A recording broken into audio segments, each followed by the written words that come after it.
Hey guys, this is Katie from Moonflower Moments. So I figured I would do my top 5 deck acquisitions for this year for my Oracle decks.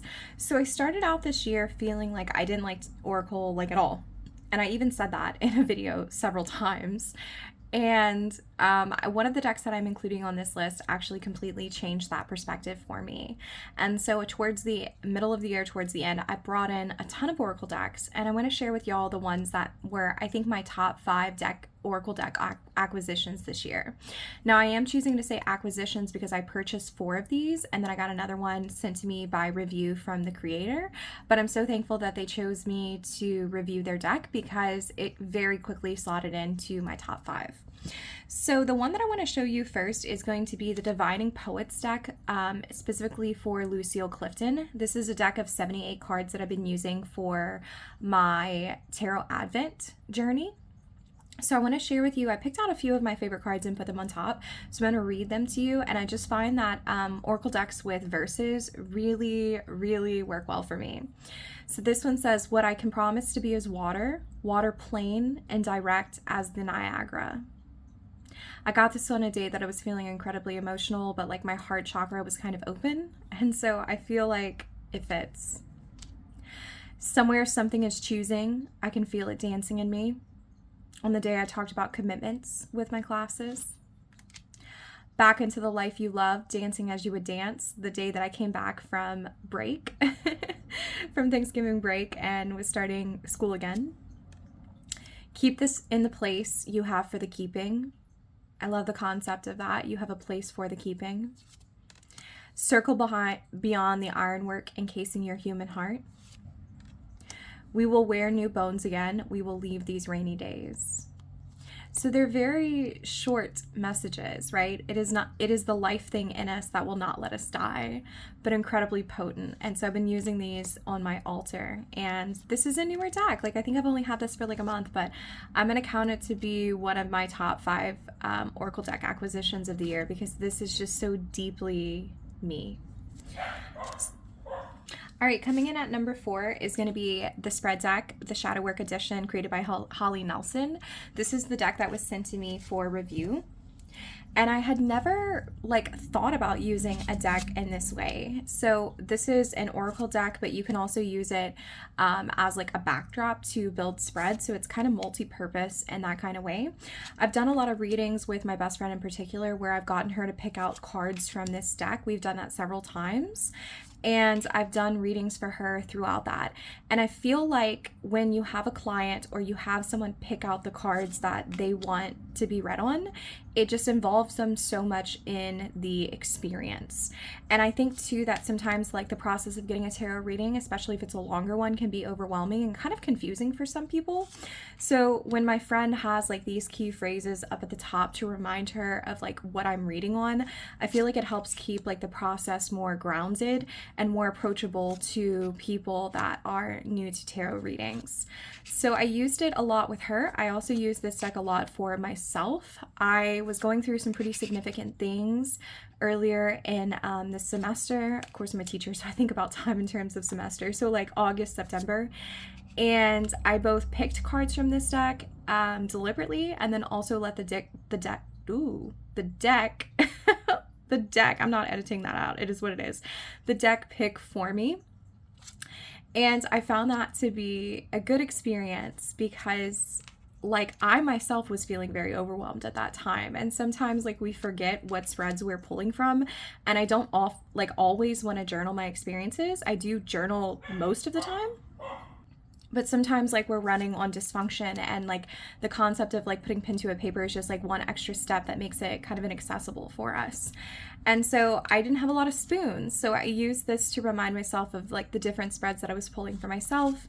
And I needed a little bit of a pokey kind of deck to help me get into some of those hard things. They also have some sweeter cards in the deck like Lighthearted Memory that are really, really welcome when they come in. And so even though it is mostly a shadow work deck, we also have like some things that are more uplifting such as Inner Strength. So I think it's very well-rounded for that. So I definitely want to say thank you to Holly for sending me this deck. It definitely is very well earned on like this top 5 list. So I'll leave a link down below to this deck. It is in Etsy. It's a very affordable indie, so I think it's worth giving a check out too. And just to preface it, because it's really important that this space is an authentic space for me, she did not ask me to include this in the video, but I just felt called to do so. So thanks again, Holly. All right, number 3 I would like to share is Prairie Majesty, and I want to go ahead and shout out Tarot Magpie for sharing this. Pretty much anything they share on their channel, I'm pretty interested in. I think that we have similar taste in decks, and so I definitely needed this deck when it came into my life. I felt like when school started, I wasn't able to access nature the way that I need to for my own mental health. And so bringing in this deck allowed me to still stay rooted and still stay grounded.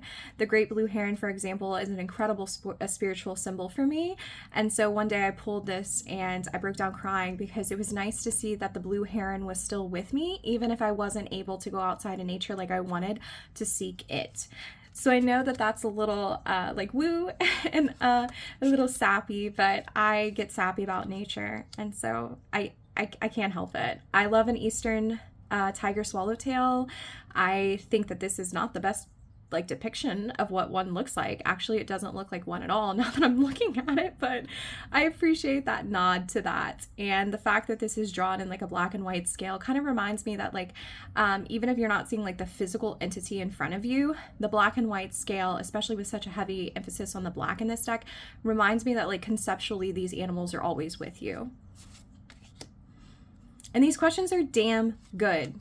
Damn good. Most of the time when I read with this, I pay less attention to the keyword and more to the questions, because the questions actually end up answering my inquiries more than the actual words themselves do. But I think that this was the card that convinced me to buy it. Tarot Magpie talked a lot about this on their channel, and I love the concept of, I don't know, is this a bottle?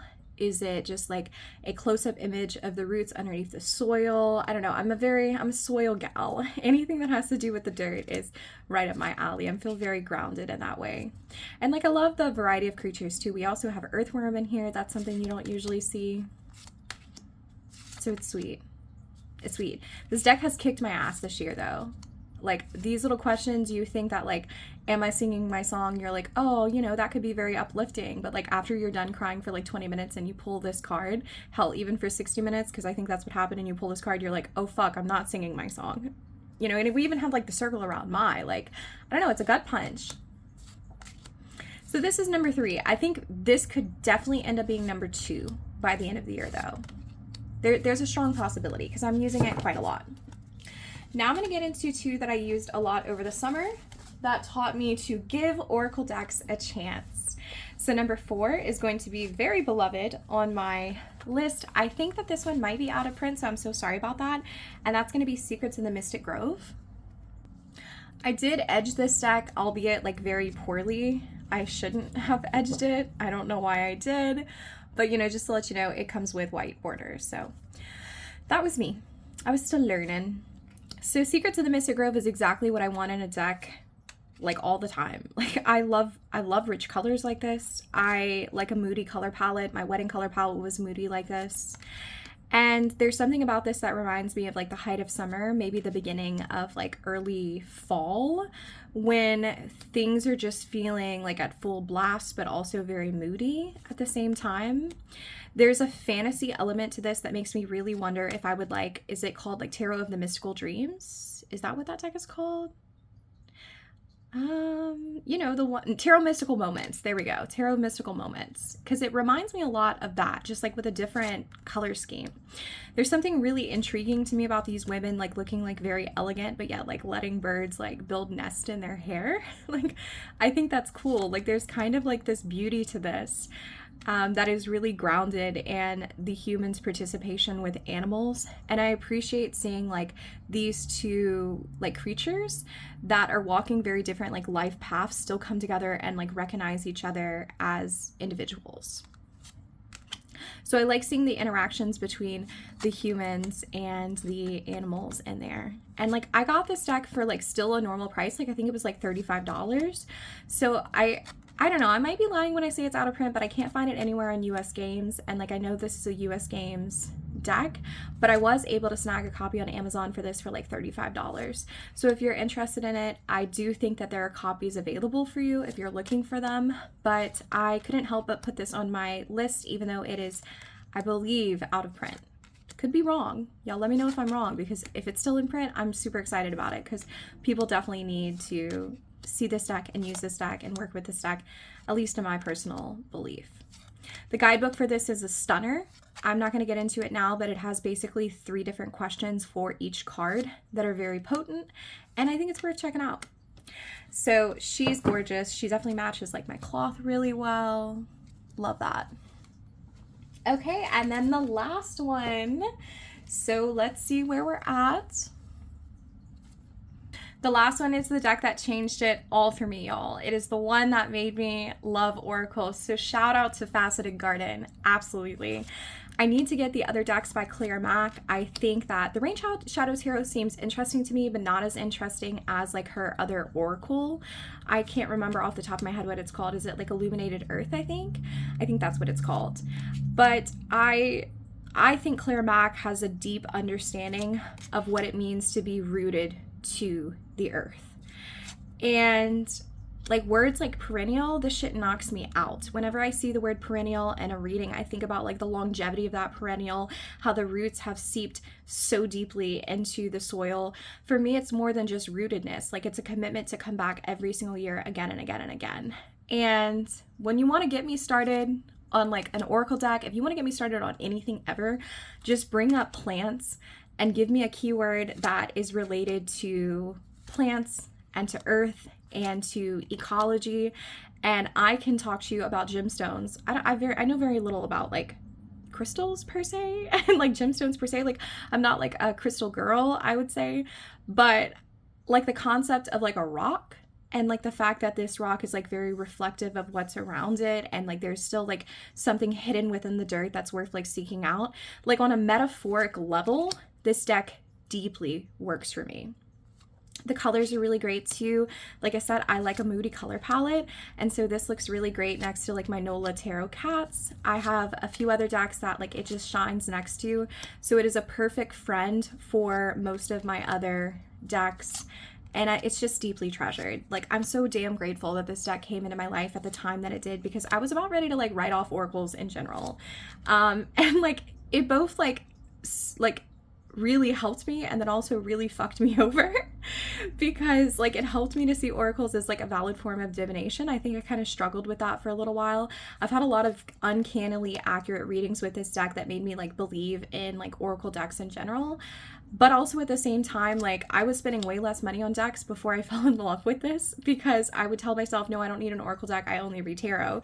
And now that I read oracle and tarot, I'm like, oh my god, I need both. So it's been both a blessing and a curse, but I say that with a little bit of satire because we all know that it's been truly a blessing. It's been truly a blessing. So this is it for me, guys. Like I've considered buying a second copy of this. I need a second copy of this. I originally thought that the people would distract me, but I've come to understand that people are just a valid form of earth as creatures are, even though I prefer to work with like animals and plants more than I do to work with like people energy. And so I thought it would bother me, but now that I have the deck in my hands, like it makes sense that they're here because we're all a part of this earth together. Okay, so that was Faceted Garden. I can't wait for her to come around. She has like these beautiful holographic edges. I did put her away. Oh guys, like the guidebook always. I always have the guidebook mixed in. It does have like these beautiful holographic edges. I put her away for the winter, but I really can't wait for her to come back. And I mean, I could bring her out anytime technically, but you know, even though I haven't used her in about a month, I would say that she's still firmly #1 on my deck acquisitions of this year. Alrighty guys, so that was like a really short video, but I think that I've said everything that I need to say. If you like content like this, please go ahead and give me a subscribe. I would love to have you sticking around. I would appreciate it too if you felt like giving a like, whatever you feel like giving. I really appreciate y'all being here and being a part of this community with me. So thank y'all so much. I will see y'all next time, and I hope that as December winds down, you find plenty of opportunities to rest and engage with other people and do whatever feeds your soul. So this was Katie, and I'll see y'all later.